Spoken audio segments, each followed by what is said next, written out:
आज के टाइम में हम उस जमाने में जी रहे हैं जहां पर हर ट्रांजैक्शन ऑनलाइन है, चाहे हम इंडियन रुपी में करें या फॉरेन करेंसी में, या फिर हम बात करें क्रिप्टो की। हर ट्रांजैक्शन किसी ना किसी तरीके से ऑनलाइन रूप लेता जा रहा है और यहाँ तक है कि लोगों ने अपनी पॉकेट में पर्स रखना, पैसे रखना तक बंद कर दिया है, क्योंकि मोबाइल ही पर्स है, मोबाइल ही बैंक है, मोबाइल ही सब कुछ है। अब जिस तरीके से पूरा फाइनेंशियल सिस्टम एक डिवाइस पर आके रुक गया है, तो प्रॉब्लम भी उतनी ही बढ़ गई है। आप कुछ भी व्यापार करते हैं, आपको कोई भी व्यक्ति, यहाँ तक कि 5 रुपए की चाय बेचने वाले को भी लोग INR में ऑनलाइन ट्रांजैक्शन करके देते हैं। और ऑनलाइन ट्रांजैक्शन के इस युग में जिस तरीके से फ्रीज और लीन की समस्याएं आ रही हैं, सभी लोग चकित हैं कि आखिर कैसे काम चलेगा। यहाँ तक कि हम लोग भी ऐसा सोचते हैं कि किस तरीके से कोई फीस लेगा, कोई डॉक्टर है वो अपना इलाज के लिए कोई ऑनलाइन ट्रांसफ़र करवा रहा है। सारी परेशानियां हैं, क्योंकि ऑनलाइन में कभी भी किसी को नहीं पता होता कि आने वाला ट्रांजैक्शन फ्रॉड है या नहीं है।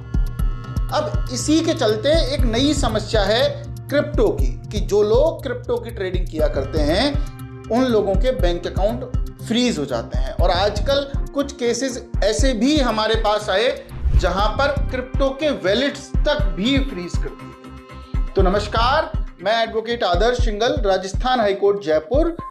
आज हम बात कर रहे हैं इस वीडियो में कि किस तरीके से आपका क्रिप्टो वैलेट फ्रीज हो सकता है, और अगर अनफ्रीज भी करवाना है तो उसकी प्रक्रिया क्या है। लेकिन सबसे पहले हम ये बात समझते हैं, जो लोग ट्रेड करते हैं, क्रिप्टो के बारे में समझते हैं, उनको तो बेसिक नॉलेज है भी, लेकिन जो लोग नहीं समझते क्रिप्टो के बारे में, उनको 1 मिनट में हम क्रिप्टो के बारे में बता देते हैं। What is crypto? क्रिप्टो का मतलब ये है, क्रिप्टो को कुछ लोग करेंसी भी बोलते हैं, क्रिप्टो को कुछ लोग वर्चुअल असेट भी बोलते हैं। इसकी एक टेक्नोलॉजी है जिसको ब्लॉकचेन टेक्नोलॉजी बोला जाता है। ब्लॉकचेन टेक्नोलॉजी की एक मैकेनिज्म है।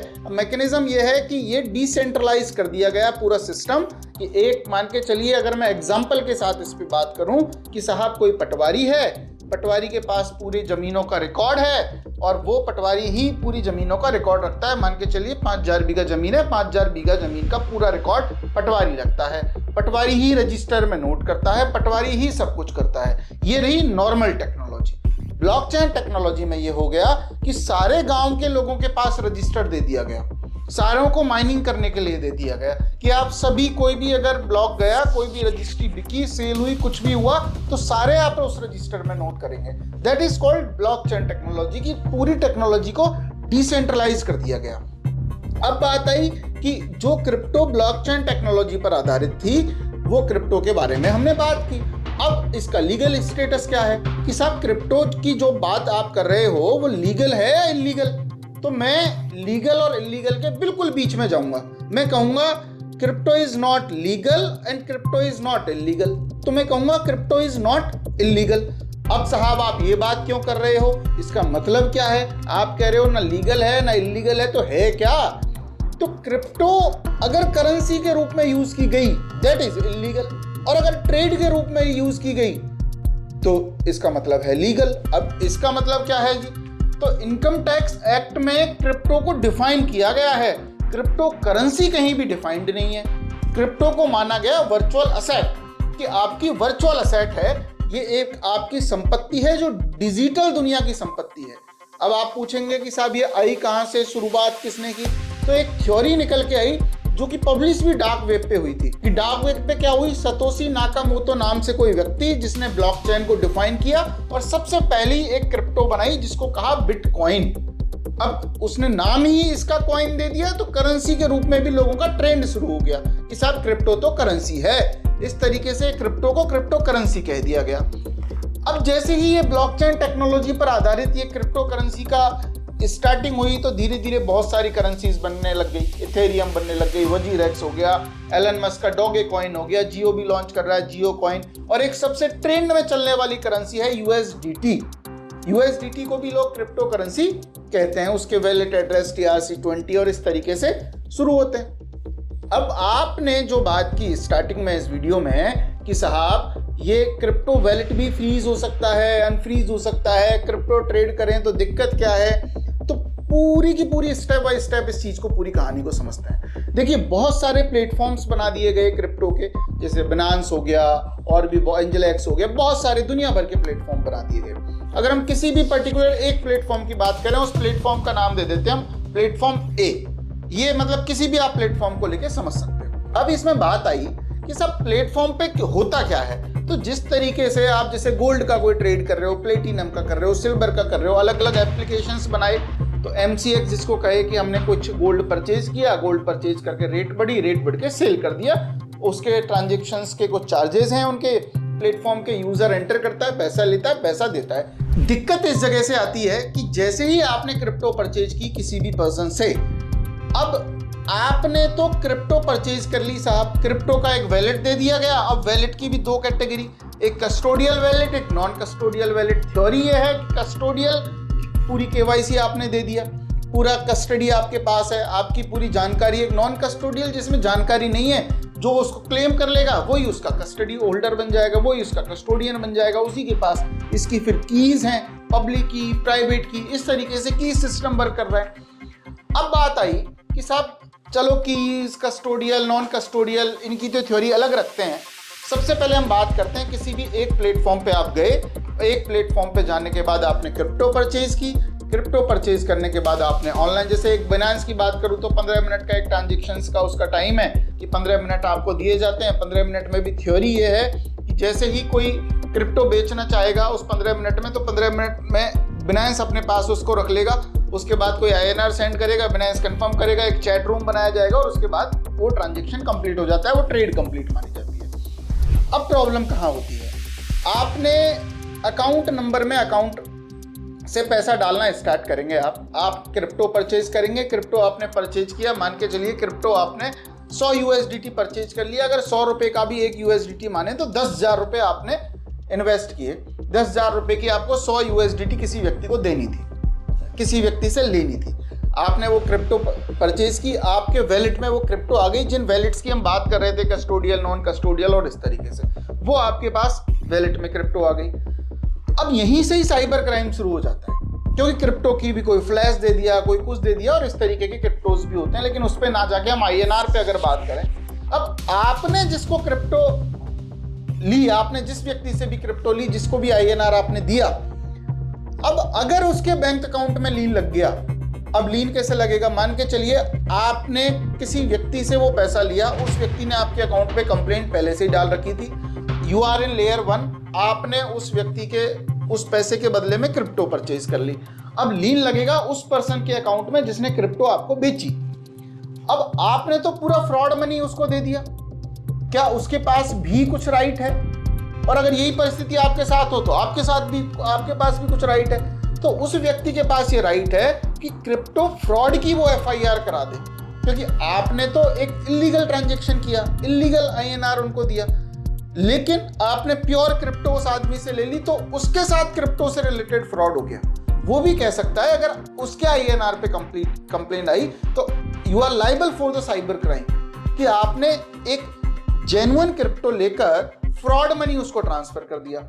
अब ये होता किन केसेस में, ये बात अगर आप थोड़ा बहुत समझ पाए हैं तो इसके बाद का नेक्स्ट स्टेप पे चलते हैं, केस पे चलते हैं। अब केस ये है कि किसी व्यक्ति ने 1 CR रुपए का फ्रॉड किया किसी पर्सन के साथ, इन्वेस्टमेंट स्कैम हो गया, डिजिटल अरेस्ट हो गया, सेक्सटॉर्शन, XYZ, किसी भी तरीके का फ्रॉड। ए पर्सन ने एक व्यक्ति के साथ फ्रॉड किया। फ्रॉड करने के बाद उसने कुछ म्यूल अकाउंट्स खरीदे, 2 म्यूल अकाउंट्स में 50-50 लाख रुपए डलवा दिया, किसी रिक्शे वाले से, किसी चाय वाले से, किसी से भी रेंटेड अकाउंट लिए, या फर्जी अकाउंट उसने लिए, फर्जी अकाउंट में 50-50 लाख रुपए डलवा दिए। 50-50 लाख रुपए डलवा के उन्होंने बाइनेंस पे जाके या किसी भी एप्लीकेशन पे जाके उनकी बाइनेंस ID बनाई, वैलेट बनाया, सब कुछ बनाया और क्रिप्टो परचेज करना स्टार्ट किया। 50 लाख रुपए की क्रिप्टो उसने 10 मिनट में किसी भी आप जैसे ट्रेडर से, किसी भी पर्सन से वो परचेज कर ली। फ्रॉड का 1 करोड़ रुपए पूरा उनके INR में, उनके अकाउंट्स में चला गया जिन्होंने क्रिप्टो बेची। और खुद जो फ्रॉडस्टर था, पहले उसने म्यूल अकाउंट, और म्यूल अकाउंट के बाद पूरा पैसा आपके अकाउंट्स में, खुद के वैलेट में जेन्युइन क्रिप्टो लेके वो चला गया। और बाद में फंसे कौन लोग, एक वो जिसके साथ 1 करोड़ का फ्रॉड हुआ, एक वो व्यक्ति जिसके म्यूल अकाउंट्स थे, एक आप, क्योंकि यू आर इन लेयर 2। अब बात आई कि आप अपना डिफेंस कैसे देंगे। आप अपने आप को कैसे समझाएंगे और आप इन्वेस्टिगेशन एजेंसीज के सामने क्या कहे के विक्टिम बनेंगे? क्योंकि एक्चुअल में तो यू आर विक्टिम।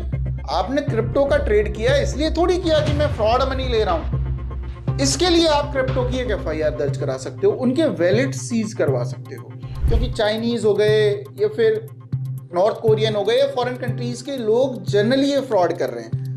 अब आप कब तक अपना माथा पीटते रहेंगे जी कि साहब हमारे साथ फ्रॉड हो गया, हमने क्रिप्टो का ट्रांजैक्शन किया, हमने ये किया, हमने वो किया। आपको समझेगा कौन कब? जब एक्चुअल में जो फ्रॉड आपके साथ हुआ है वो आप उनको समझाना चाहें, आप उनकी रिपोर्ट दर्ज कराना चाहें। अगर आप उनकी रिपोर्ट करवाते हो तो that will be your defence to remove the lien amount और उस इन्वेस्टिगेशन में कोऑपरेशन करने के लिए, उस इन्वेस्टिगेशन का पार्ट आप बड़े कॉन्फिडेंट के साथ बन सकते हैं कि साहब हुआ, माना हमने क्रिप्टो बेची, लेकिन जो पैसा उसने हमें दिया, हमने तो एक लीगल क्रिप्टो बेच दी उसको और उसने हमें फ्रॉड मनी दे दिया, इसमें हमारी साहब क्या गलती?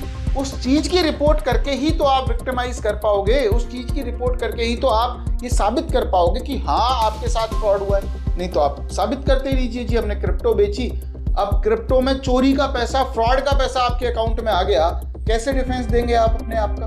कैसे आप काम करेंगे अपने आप को लेके? तो ये बात समझने की है जो भी लोग क्रिप्टो की ट्रेड करते हैं, और इसके लिए मैकेनिज्म है प्रॉपर कि आपको एफआईआर किस तरीके से करवानी है। और जो भी लोग क्रिप्टो करते हैं उसमें आप देखते होंगे जो भी स्क्रीनशॉट्स आते हैं कि उसमें प्रॉपर हैश होती है, हैश के ट्रांजेक्शन्स होते हैं और इस तरीके से आप काम कर सकते हैं।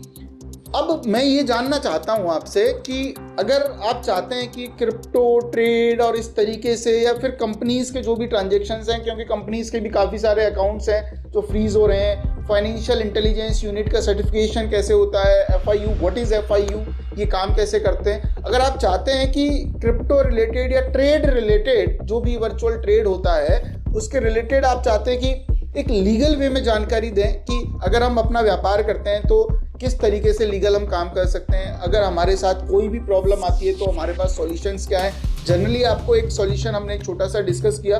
अगर आप इंटरेस्ट दिखाते हैं इन चीज़ों पे तो ही हम नेक्स्ट वीडियो बनाएंगे, और आपका इंटरेस्ट हमें पता लगेगा आपके लाइक और आपके कमेंट से।